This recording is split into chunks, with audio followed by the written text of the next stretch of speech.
Luz Vazquez-Ramos is a child of immigrants who has dedicated her personal and professional endeavors to the social and economic development in the Latino community, both in the United States and abroad.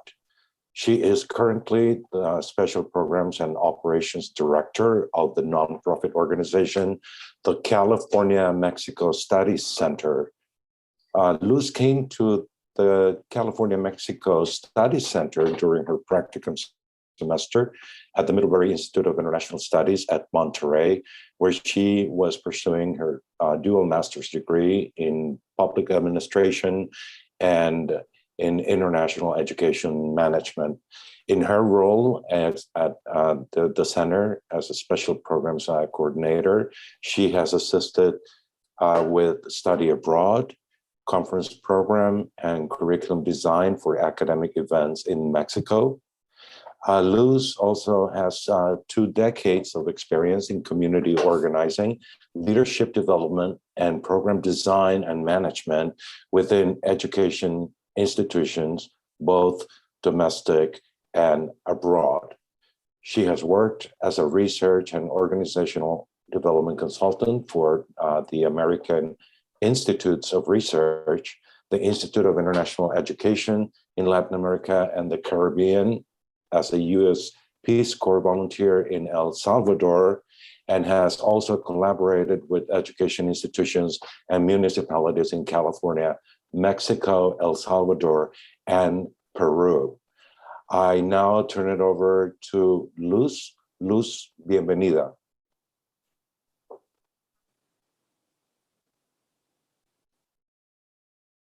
Good afternoon, everyone. Thank you, Sabino, for that introduction. I'm very honored to learn more about Annalisa, and of course, Jan Black, who was my professor while I was at MIS. I went on a trip with her during winter session to Cuba, so I'm very familiar of the loss that the community is currently experiencing with the loss of Jan. I want to thank the United Nations Association of Monterey Bay for inviting me to speak today to commemorate Human Rights Day. While there are many areas in the world we can point to that are dealing with human rights concerns, I'm truly honored to share with you the struggle of a subgroup of residents in the United States that call themselves Dreamers, and specifically for DACA recipients.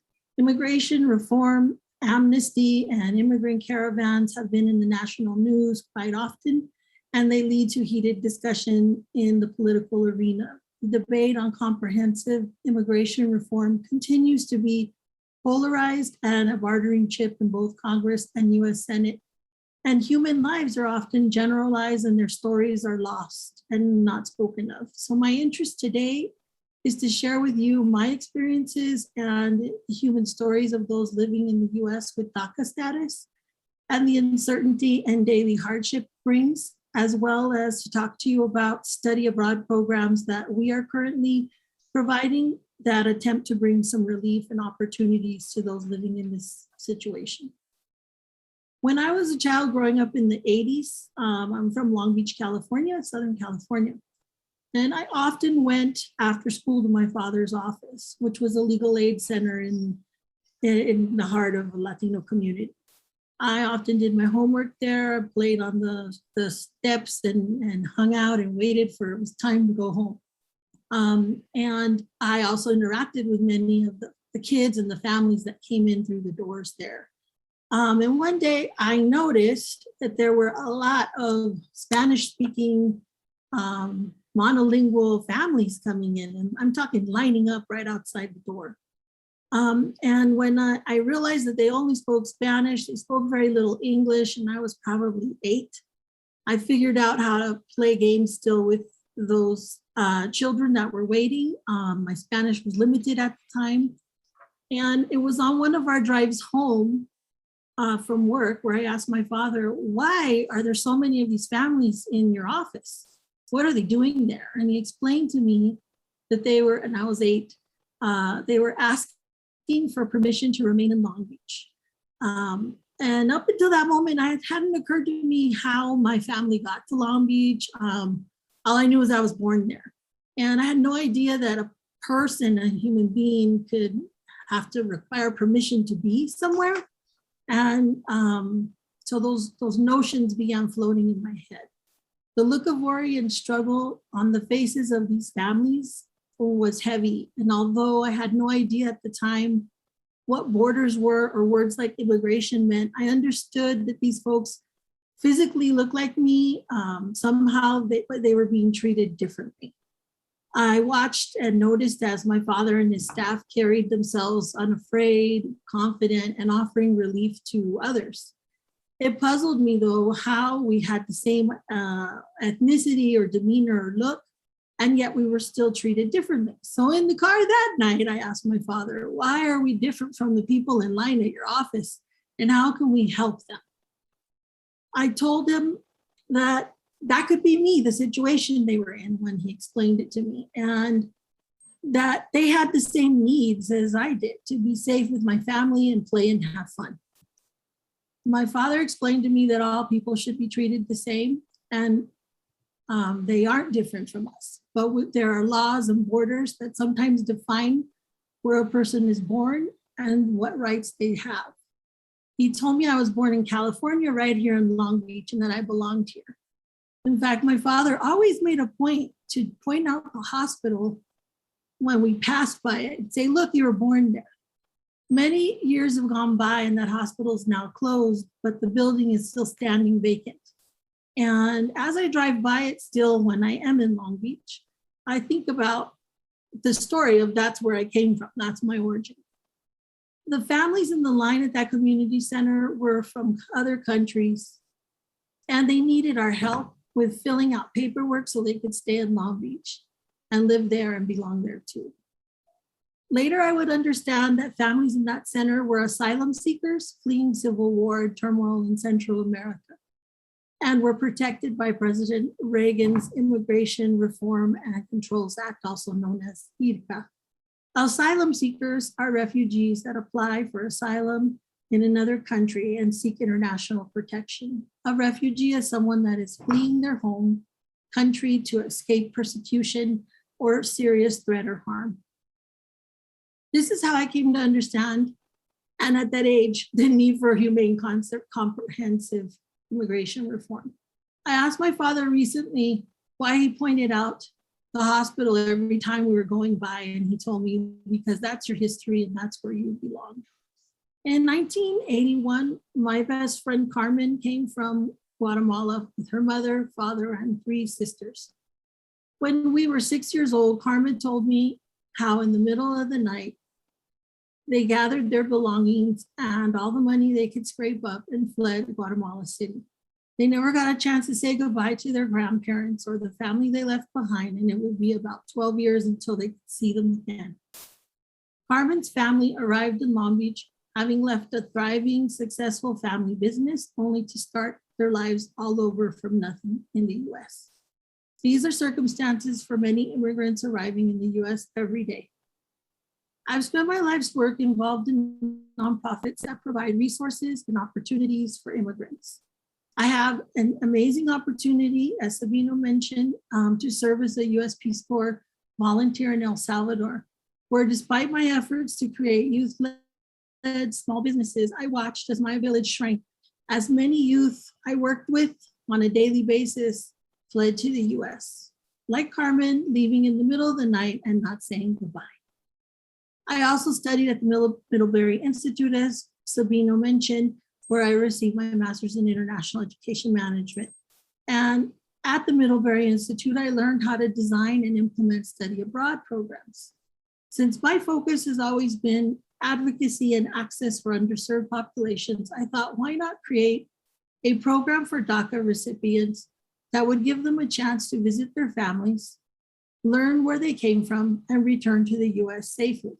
With this in mind, my practicum semester led me to create the exclusively DACA study abroad program with California State University, Long Beach, and the California Mexico Study Center, where I currently work, and the CELAC Ferry Institute in Mexico. Many of you might already know what DACA is, but for those who don't, DACA is also known as Deferred Action for Childhood Arrivals. It is an executive order that was established by President Obama in 2012. According to the Center of Immigration Policy, in California alone, there are 1.8 million people eligible for DACA. However, only about 800,000 people are registered with active DACA status. This policy gives a temporary protective status to undocumented individuals who entered the US as minors.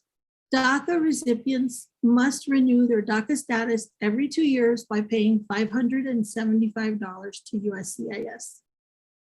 This policy was never meant to be active for a long period of time. Instead, it was meant to be a stopgap measure, giving US Congress and US Senate time to agree upon a comprehensive immigration reform policy.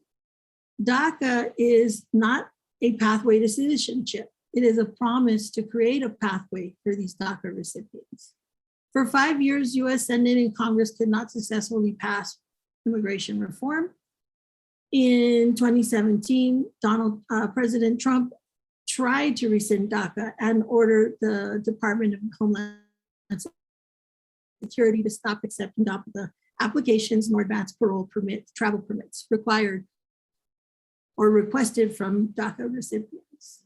The Supreme Court overturned Trump's efforts to dismantle DACA, and by December 2020, new DACA applications were again received and processed. However, advance parole travel permits for DACA recipients were still on hold. Now that I've given you a little bit of that information on what DACA is and the history, I want to pause here and explain to you better who a DACA recipient is.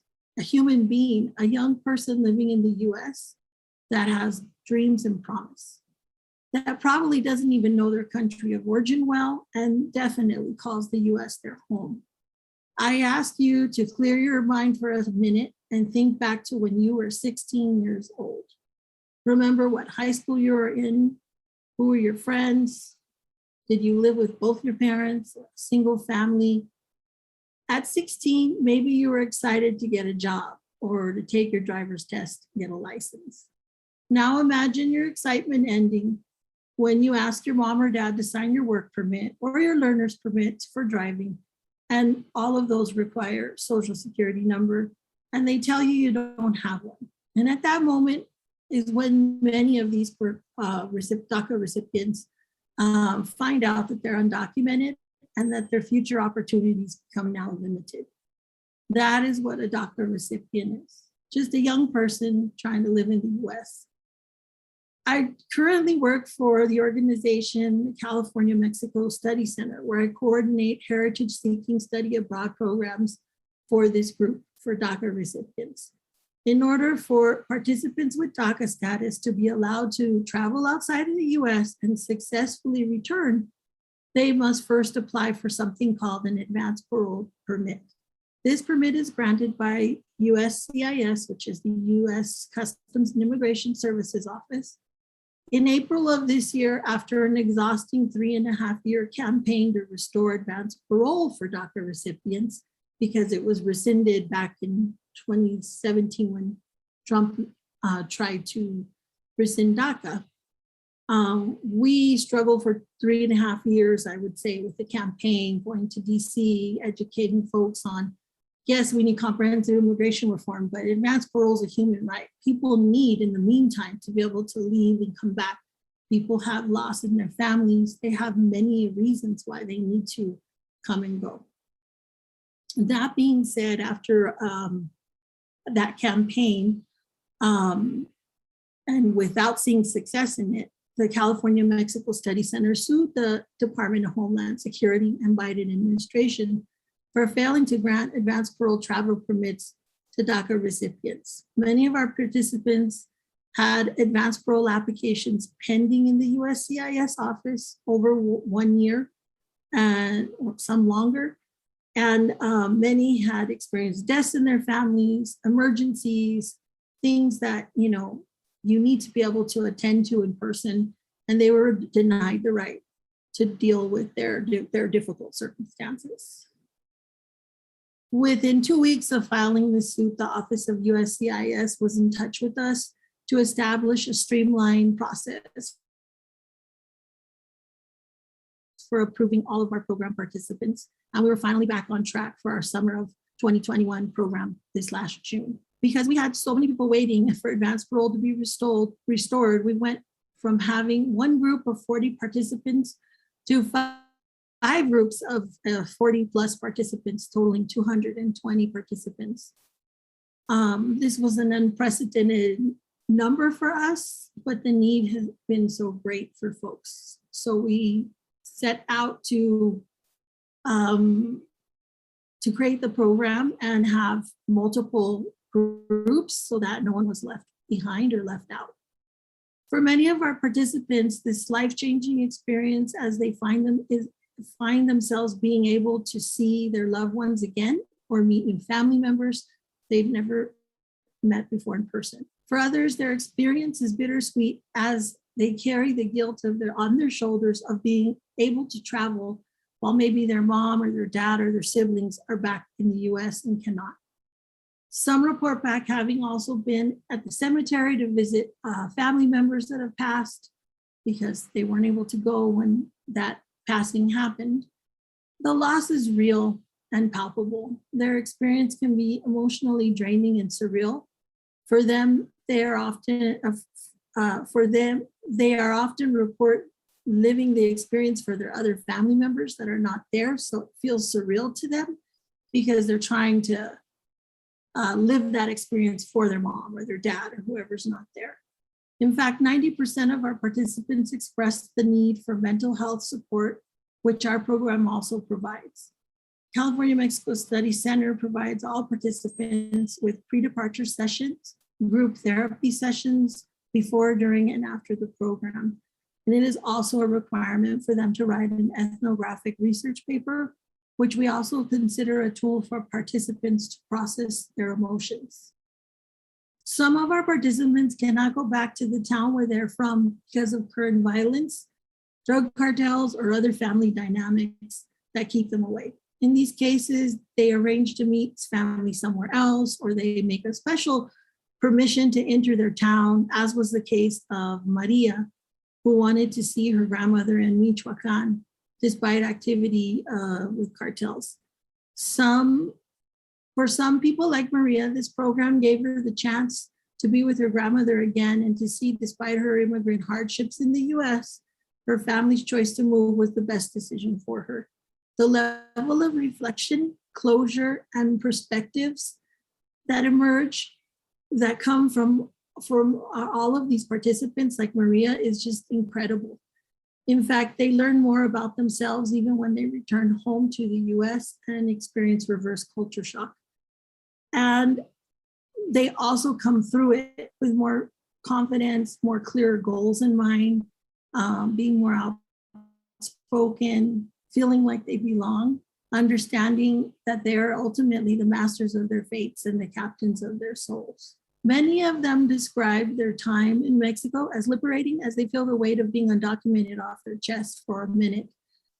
For everyone, the struggle to pack up and say goodbye again to family and not knowing when or if they'll return is a common internal struggle, and one that I see on their faces on the first day of our in-person session. Everyone arrives to our hotel on a Sunday after having spent 2 to 4 weeks with their families. Some come with their families in tow. They check in and then they quietly find a place to say goodbye. Some come alone. Some come in with big smiles and immediately want to chat with others and share their experience. Some come in with absolutely no words and just eyes filled with tears. I've been hugged, I've been sobbed all over, and regardless of the situation, we make sure that day and throughout our sessions, everyone has a space to process their emotions and adjust for their needs.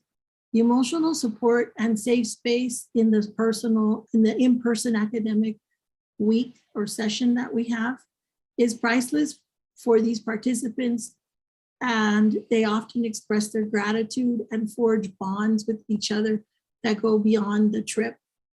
because they can relate to one another. And a lot of them express that that's a new feeling for them. At the end of the program, Maria, whom I mentioned earlier, that struggled to get into her grandmother's town due to drug cartel blockades on the road, recognized in her reflection the juxtaposition of thoughts and emotions in her first 2 lines of her reflection paper by saying, "At the age of 8, I left behind memories, my second mother, and my peace. I left Michoacan, Mexico, uncertain of the future, but hopeful that the United States would provide the stability and security my family and I desperately needed. After 15 years, I can testify that migrating to the US was the best decision that could have happened ever to my family." I already mentioned one of the our program's aspects, which is the mental health component. There are a few other components that are key to having a 100% rate of our participants returning to the US. Our planning requires careful vetting for every participant's legal background. We don't want people to attend our program with anything that can run a risk for them being denied re-entry into the US. We interview the candidates, we check with the US Immigration Court records, in some cases even run a FOIA or Freedom of Information Act report so that our participants can understand whether it's safe enough for them to travel back and forth. Our program is in high demand, and because of all of the enriching experiences that I've already mentioned that are life-changing, there is one more, and it is lawful re-entry. All of our participants are DACA status holders, which is a temporary protective status. It is not a permanent residency. It is not a clear pathway to citizenship. It is a placeholder of limbo that they live in while they're waiting for our legislators to pass reform that could possibly include them. Because their crime is as a minor of entering the US without inspection, they now return to the US with an I-94 document, and that allows them to re-enter. Re-entering with advanced parole, and also keep in mind that some of them, the last time they were in the country of origin or when they migrated, they were as young as 1 month old to, I've heard, 14 years old. So there's a broad gap of memory, of knowledge of what's gone on. This I-94 document allows them lawful entry, allows them to adjust their status in the future in the US through employment or family sponsorship. In addition to legal concerns and mental health needs, this year we were given the additional challenge of traveling with the COVID-19 pandemic. All of our participants were not only covered with health insurance, which was difficult to find because travel insurance assumes that you're a foreigner, and if you're returning to your country of origin, then that doesn't apply to them. But one way or another, we figured out a policy for them.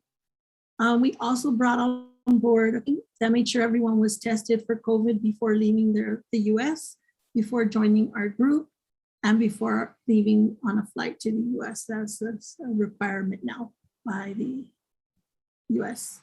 Having a COVID vaccine was also a requirement, and we started our selection process where there wasn't a vaccine, and then halfway through our process, there was one. So that was a little bit of a conflict for folks, is being on board with being vaccinated. And at the end of the day, we could really only take people who are committed to vaccinating and following basic protection of health so they could be around their families. We also had them meet with our medical team on 2 different consultations, regardless of whether they were ill, to make sure they were emotionally okay, to make sure how they were feeling, and to make sure they were taking care of themselves properly to be able to congregate later and come home together. Before I end my address, I would like to mention that we will have our 8th summer cohort next summer. And this time we'll be offering 6 programs. We are in the process of publishing a book of our participants' reflections. And I would like to close by reminding you that it is a human right to take space and exist, and to move and travel. And borders are meant to protect citizens and all humans, but when they are harmful by creating family separation, fear, and economic strife, we need to question policy and push for humane, comprehensive immigration reform. I will close by reading a passage by a participant named Claudia, who shows also her level of critical reflection after her experience. One of our activities, we have them write a letter to their country. So in her case, she was writing a letter to Mexico. Dear Mexico, I've always longed to know you, to know my family that lives with you, taste your food that you have to offer, to see the sights you hold, to know the people you have formed. It is a bittersweet experience to visit you. I saw some ugly parts of you, like the vandalized, crime-ridden streets of Mexico City. I also saw beautiful parts of you, such as my hometown of Tlaxcala. There were times where I felt proud of you, and other times where I felt sorry for you, and yet other times ashamed of you. Ashamed of the corruption and the that is rampant among police and local authorities, and also sorry for the poverty that many of you, your residents, experience. I feel proud of the hardworking, resilient, determined Mexicans I met.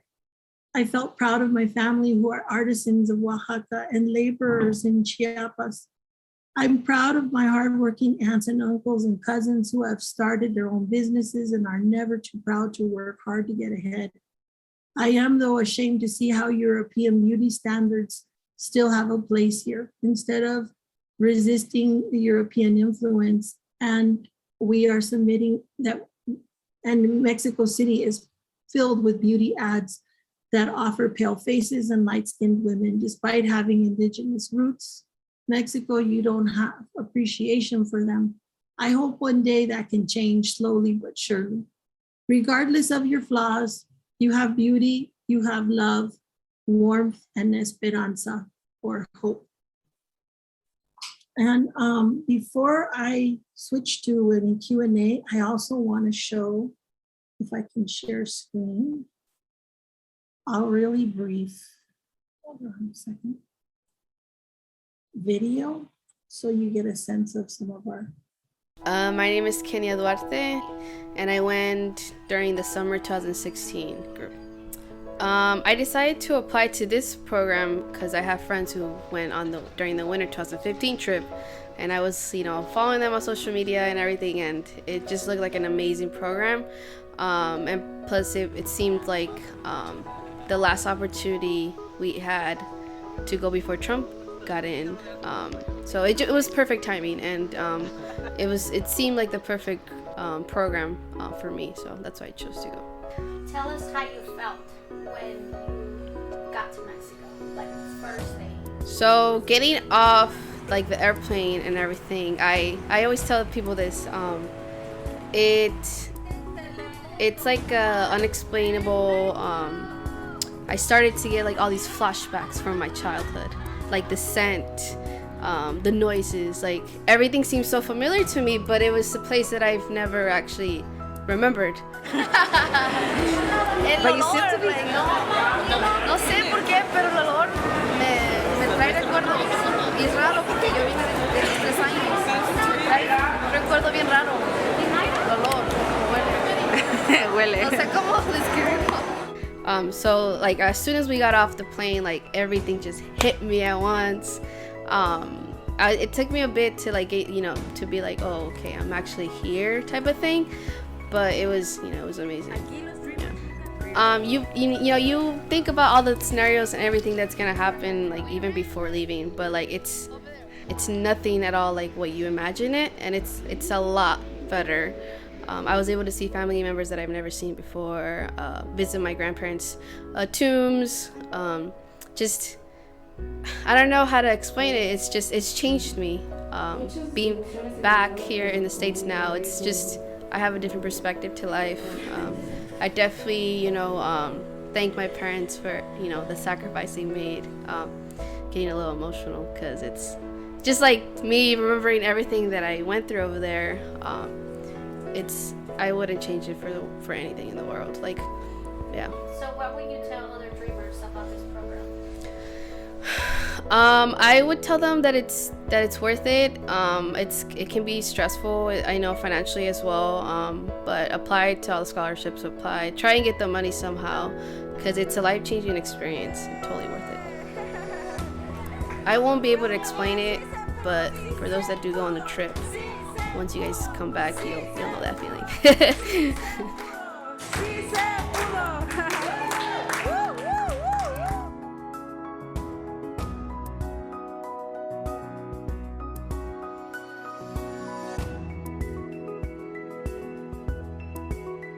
Thank you for your time. I'll defer to you, Sabina. Well, actually, at this point, I think we're going to do a brief Q&A with you, Luz. Okay. And I wanted to thank you very much for your presentation and this important work that you're doing down there. It's really life-changing for people to understand their roots and their history and get to know that more. And it's a wonderful opportunity that California Mexico Studies Center does for DACA students. And I would just like to say your work touches on a number of the principles in the Universal Declaration of Human Rights, but in particular was looking at Article 13 is right to free movement in and out of your country. And so this directly relates to that. And I think we have some time to do some questions and answers. I'm sure there's a lot of people that have questions for you. So perhaps we can take, maybe 4 or 5 questions anyone would like to ask them. You can just raise your hand or you can put them in the chat.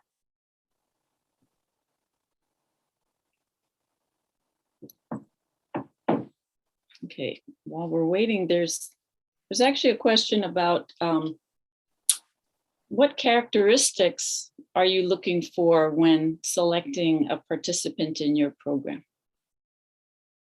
So we're looking for somebody who has valid or active DACA status, because they do renew it every 2 years. We need to make sure that it's current so that they can return.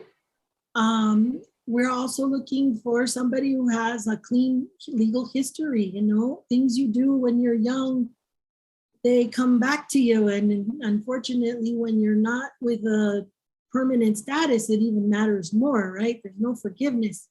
So we're looking for folks who are, once again, they don't have any kind of history that would keep them from returning.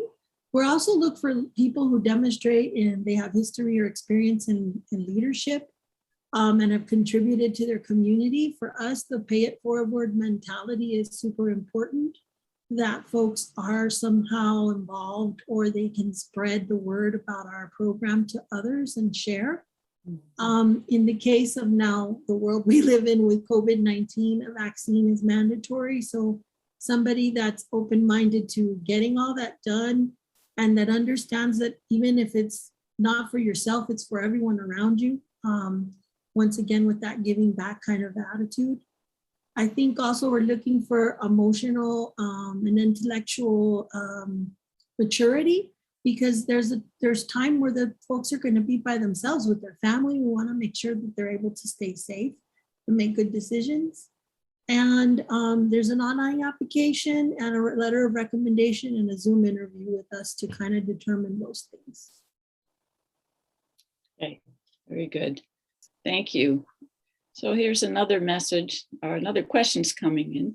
Luz, what are the numbers of DACA participants who have been able to participate in this program? Also, has anyone ever had difficulties at the border when they return with their document not being recognized or accepted? The first question, I had a little slide and I didn't have a chance to share it with you all. I'll put it in the chat right here. But we have had a total of 474 participants from 2014 to 2021.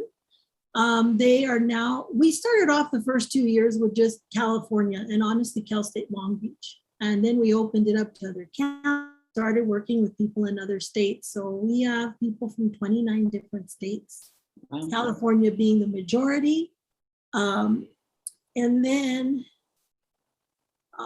the ratio of male to females is very in line with the higher ed institutions. The majority are female. It's 350 females and 119 males, and we had about 5 people that identified as non-binary. As far as issues returning, we do a really comprehensive prepping session the day before, literally going through all the documents, having them fill out forms in advance, because when you're with a group of people, it's better that they have everything in their hand ready to go. And then also we go through scenarios of what to expect. We also have never had anyone left behind. We had a person one time who was with their family, and wherever their circumstance, they were robbed or something happened where he lost all of his documents. We had to put that together for this person and get them going again so that they had documents to return. And it's through these hiccups where we've built relationships with CBP in the LAX office, as well as the Tijuana, Otay, the border. They have an office of special cases there. And through these situations, we've been able to call and talk with folks and say, this is who we are, this is what we're doing.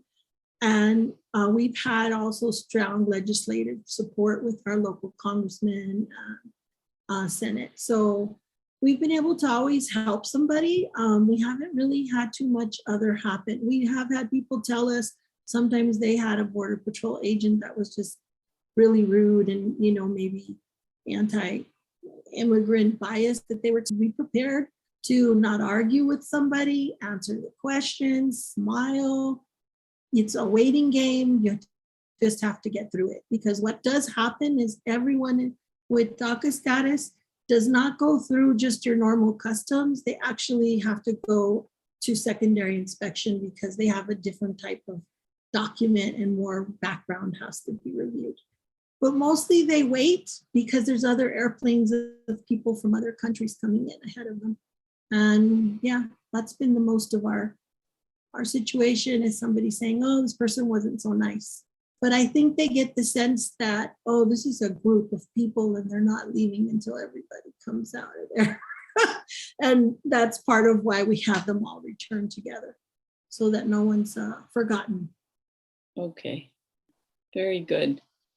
We're running a little bit late. Should we end the questions at this point?